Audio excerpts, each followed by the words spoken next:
እንግዲህ የቻናላችን የመጀመሪያ የመክፈቻ ስራ የሚሆነው ማርኬቲንግ የተሰኘው ከአዲስ ጀማሪዎች እስከ ትልቅ ድርጅቶች ገበያን ከመስፈር በበላይነት እስከ መቆጣጠር በሚል ዶክተር አቡሽ አያሌው እና ኮኦተራቸው የሆኑት በአገር መኩሪያው የጻፉትን ቆንጆ የማርኬቲንግ መጽሐፍ ነው አብረን የምንመለከተው። ይሄ መጽሐፍ 2008 ላይ የተጻፈ ሲሆን ባለፉት 10 ዓመታት የተለያዩ ለውጦች በቢዝነሱ ዓለም፣ በቴክኖሎጂው ዓለም፣ በፋይናንሱ ዓለም፣ በማርኬቲንጉ ተፈጥረው ተመልክተናል እና እያንዳንዱ ምዕራፍ ላይ አፕዴት የምናደርጋቸውን ነገሮች ጎን ለጎን ስክሪናችን ላይ እያሳየን አብረን እንቀጥላለን።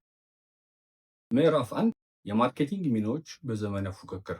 የማርኬቲንግ ስራ በድርጅትም ሆነ በማህበረሰብ ደረጃ የሚያደርገው አስተዋጽኦ ከፍተኛ ነው። ማርኬቲንግ ለአንድ የንግድ ድርጅት የደም ስር ነው ማለት ይቻላል። ምክንያቱም ብቸኛ የገቢ ምንጭ የስራ ሂደት በመሆኑ። ይሄ ብቻ አይደለም። የንግድ ድርጅት ምሰሶ ወይም የመኖር ምክንያት የሚባለው ደንበኛ ፍላጎት የሚለየው የሚተምነውና የሚያረካ የስራ ክፍል ጭምር ነው ማርኬቲንግ። በማህበረሰብ ደረጃ ማርኬቲንግ የማህበረሰቡን ቁሳዊና የአገልግሎት ፍላጎት ለማሟላት በንግድ ተቋሙና በማህበረሰቡ መካከል ያለ የግንኙነት ድልድይ ሆኖ የሚያገለግል የስራ ክፍል ነው። አሁን ባለንበት ዘመን በዓለም ላይ ያሉ አብዛኞቹ ድርጅቶች የማርኬቲንግ ጥቅምን የተረዱ ናቸው። ምክንያቱም የአንድ ድርጅት ውጤታማነት በሁሉም የድርጅቱ ክፍሎች የተባበረ ውጤት በመሆኑና ማርኬቲንግ ደግሞ አንዱ አካል በመሆኑ ነው። ከማርኬቲንግ ጥቅሞች ውስጥ ዋና ዋናዎቹ ከፍተኛ የገበያ ድርሻን መቆጣጠር፣ ሽያጭን ወይም ገቢን ማሳደግ፣ ጥሩ ስምና ዝናን መፍጠር፣ ብዙ ቋሚ ደንበኞችን ማፍራት ናቸው። ስለዚህ በዚህ ውድድር በሞላበት ዓለም ውስጥ የተሻለ የገበያ ድርሻ፣ ትልቅና ታዋቂ ስም እንዲሁም ታማኝ ደንበኞችን ለማፍራት ማርኬቲንግ ወሳኝ ድርሻ ይኖረዋል። በመሆኑም የማርኬቲንግ መሰረታዊ ጽንሰ ሀሳብና አስተሳሰቦች በዚህ ምዕራፍ ይቀርባሉ። 1.1 ማርኬቲንግ ምንድን ነው? ማርኬቲንግ የእንግሊዝኛ ቃል ሲሆን ወደ አማርኛ በአንድ ቃል ለመተካት ስለሚያስቸግረን በትንታኔ የበለጠ መረዳት ይቻላል። ስለዚህ እንዳለ የእንግሊዝኛ ቃሉን ለመጠቀም እንወዳለን። ማርኬቲንግ አንድ የንግድ ስራ ሂደት ነው።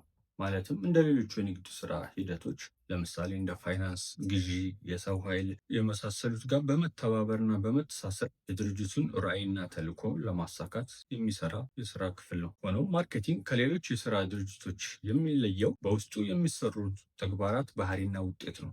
ማርኬቲንግ በዋናነት የሚሰራው ያልረኩ ወይም ያልተሟሉ ወይም የተጓደሉ የማህበረሰብ ፍላጎቶች ወይም ጥያቄዎች በዳሰሳ ጥናት እያጠና መለየት፣ ከመለየትም አልፎ ጉድለቶችን ወይም ጥያቄዎች ምን ያህል እንደሆኑ መመጠን፣ ማለትም ይህን ያህል ጉድለት ወይም ጥያቄ አለ ብሎ ማስቀመጥ፣ ከዚያም ካለው የእርካታ ጥያቄ ወይም የጉድለት ጥያቄ ምን ያክሉንና የማንን ጥያቄ ወይም ጎድሎ መሙላት እንዳለበት ማርኬቲንግ ይወስናል። መሙላት ያለባቸው ጎድሎች ወይም መመለስ ያለባቸውን ጥያቄዎች መሰረት በማድረግ ለዚያ ጉድለት ወይም የእርካታ ጥያቄ የሚሆን ምርት መምረጥና የተመረጠውን ምርት ለጠያቂውን ለማቅረብ ፕሮግራም ነድፎ ፍላጎትን የማርካትና በአሁኑ ሰዓት ደግሞ አዳዲስ ፍላጎትን የመፍጠር ስራ የሚሰራበት የስራ ክፍል ነው ማርኬቲንግ።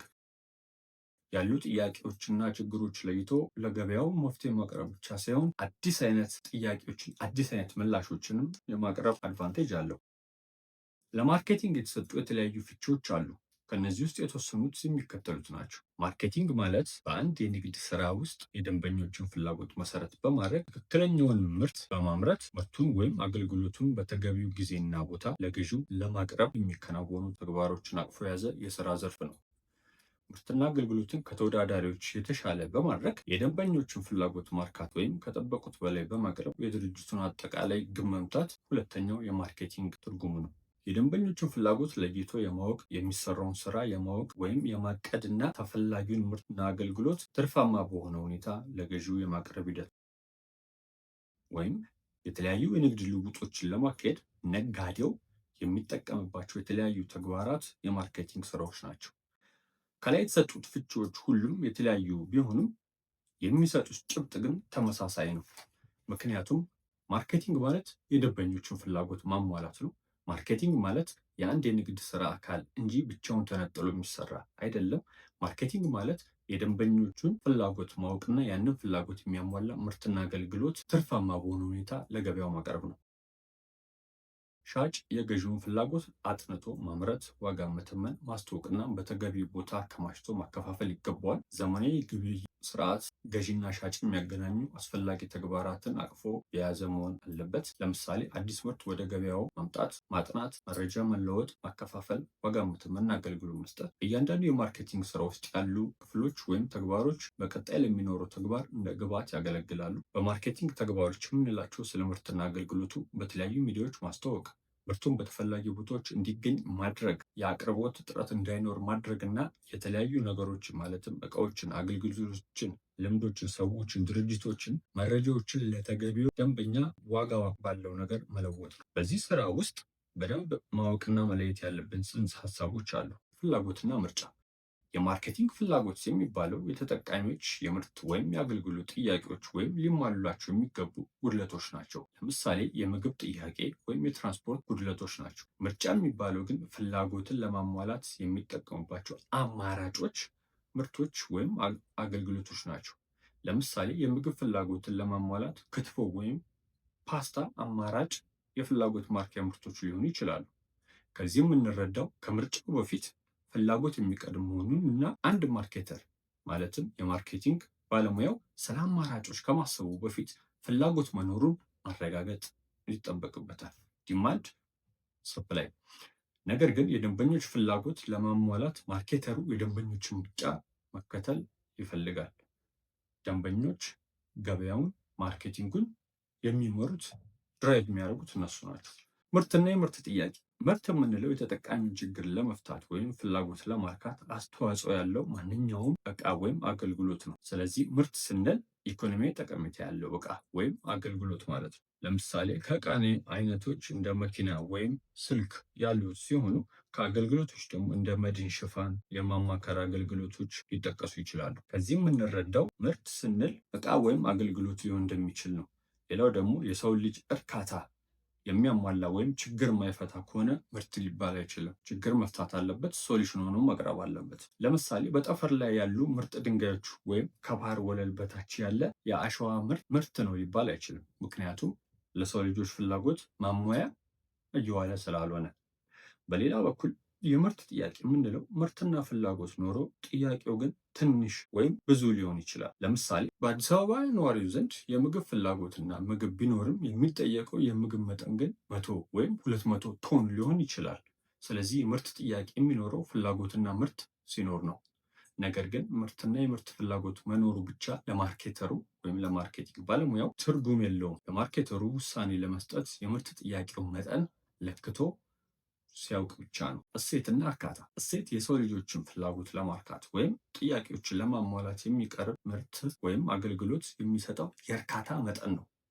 ለምሳሌ አንድ ምርት ፍጥነት በመጨመር ወይም ወጪ በመቆጠብ ለተጠቃሚው የሚሰጠው እርካታ እሴት ልንለው እንችላለን። ነገር ግን የማርካት መጠኑ ወይም ሌቭል ኦፍ ሳቲስፋክሽኑ ከምርት ምርት ሊለያይ ይችላል። ከላይ በገለጽነው ምሳሌ መሰረት የተለያዩ ምርቶች የሚጨምሩት ፍጥነት ወይም የሚቆጥቡት ወጪ ሊለያይ ይችላል። ለዚህ ቆንጆ ምሳሌ የሚሆነን ከአንድ ቦታ ወደ ሌላ ቦታ ለመጓጓዝ ታክሲ ስንጠቀም፣ አውቶቡስ ስንጠቀም ወይም የራይድ ትራንስፖርት ስንጠቀም ያለው ልዩነት እንደ ማሳያ ልንወስደው እንችላለን። የተለያዩ ምርቶች የሚጨምሩት ፍጥነት ወይም የሚቆጥቡት ወጪ ሊለያይ ይችላል። በሌላ በኩል እርካታ የምንለው ተጠቃሚ ወይም ደንበኛው የተጠበቀውን ውጤት ከተጠቀመው ምርት ሲያገኝ ነው። አንድ ሌላ ምሳሌ እንመልከት። አንድ ባይስክል ተጠቃሚ ሳይክሉን ሲገዛው የጠበቀው 20 ኪሎ ሜትር በአንድ ሰዓት መጓዝ የሚችል ነው ብሎ ካሰበ እርካታው ከጠበቀው በላይ እንዲሟላለት መሰረት ያደርገው ይሆናል። ማለትም እንደጠበቀው ወይም ከጠበቀው በላይ 20 ኪሎ ሜትር እና ከዛ በላይ በገዛው ሳይክል መጓጓዝ የሚችል ይሆናል ማለት። ከጠበቀው በታች ከሆነ ግን የእርካታ መጠኑ አብሮ ይቀንሳል። 20 ኪሎ ሜትር ፐር አወር ለመጓዝ የገዛበትን ሳይክል 15 ወይም 10 ኪሎ ሜትር ቢጓዝበት እንደማለት። ልውውጥና ትራንዛክሽን። ልውውጥ ሂደት ነው። ከኤ ወደ ቢ፣ ከቢ ወደ ሲ፣ ቫይስ ቨርሳ። በሂደት ውስጥ መሟላት ያለባቸው ነገሮች አሉ። እነሱም ቢያንስ ሻጭና ገዢ መኖር አለበት፣ ባየር እና ሴለር። አንደኛው ለሌላኛው ወገን እሴት መጨመር አለበት። ገንዘብ መቆጠብ፣ ፍጥነት መጨመር፣ ጥራት መጨመር፣ ሪሶርስ መቆጠብ ሊሆን ይችላል። እያንዳንዱ ተዋናይ የመነጋገርና የማቅረብ አቅም አለው።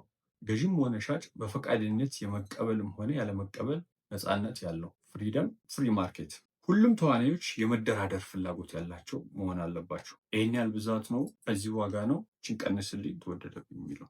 እነዚህ ከላይ የጠቀስናቸው ሁኔታዎች ባልተሟሉበት ሁኔታ ልውውጥ አለ ማለት አይቻልም። እነዚህ ባሉበት ሁኔታ ገዢና ሻጭ ተደራድረው ስምምነት ሲደርሱ ሰጥቶ መቀበል ሲችሉ ትራንዛክሽን ተደረገ ልንል እንችላለን። ይሄ ትራንዛክሽን ግን የሚገለጸው ሻጭ ገንዘብ ይቀበላል፣ ገዢ ምርቱን ወይም አገልግሎቱን ተቀብለው ይዞ ይሄዳል። ባጭሩ ትራንዛክሽን አንድ ድርጊት ሲሆን ልውውጥ የብዙ ተከታታይ ድርጊቶች ውጤት ነው። የመጀመሪያው ቻፕተራችን ይህን ይመስል ነበር። በቀጣይ ፕሮግራማችን ሁለተኛውን ቻፕተር አራቱ የማርኬቲንግ ፍልስፍናዎች ምንድን ናቸው የሚለውን አብረን የምናይ ይሆናል። አቀራረባችን ላይ ያላችሁን ሀሳብ አስተያየት በኮሜንት አድርሱን። እናመሰግናለን።